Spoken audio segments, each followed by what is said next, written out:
Assalamualaikum warahmatullahi wabarakatuh. Okay geng, hari ni kita sampai dekat Up Garage. Hari ni dah kategori second day lah kita dekat sini. Kita tengok lah apa hasil. Sebelah dia ada Ricoland, sebelah dia ada Up Garage. Jadi kita boleh selam dua tempat. Tak membazir banyak apa-apa, jom kita masuk. Tapi Up Garage ni paling besar tau. Oh,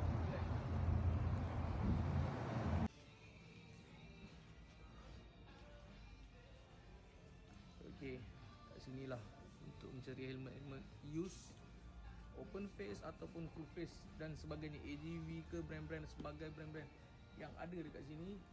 Kita boleh tengok daripada segi harga, ada potongan harga 10%, 20%.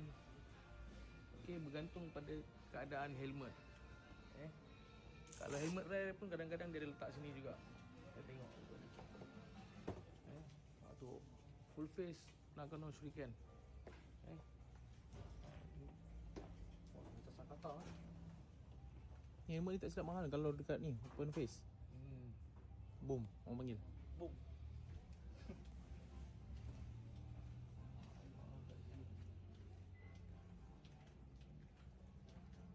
Okay, tengok VZ RAM, J Cruise, VZ memang banyak lah sini. VZ RAM, RAM 2 ke. Okay, kadang-kadang RAM 3 Shoei ke JSIM dia akan letak kat sini. Ada juga kadang-kadang helmet yang baru sampai ataupun helmet yang rare, dia akan simpan, dia akan letak dekat kaunter lah, kat mesin punya tempat. Dekat situ baru kita nampak. Okay, benda mudah. Nak selam ni bukan benda senang. Cuma perlukan fulus untuk sampai ke sini. Okay, macam ni lah. Ada barang, ada. Kalau tak ada barang, tak ada. Okay, kita tengok ke sini. Ni pun cafe racer ni, mod klasik. Harga jualan dalam 600. Ni ibarat dia SGV dekat Jepun lah. Okay, tapi Arai keluarkan original.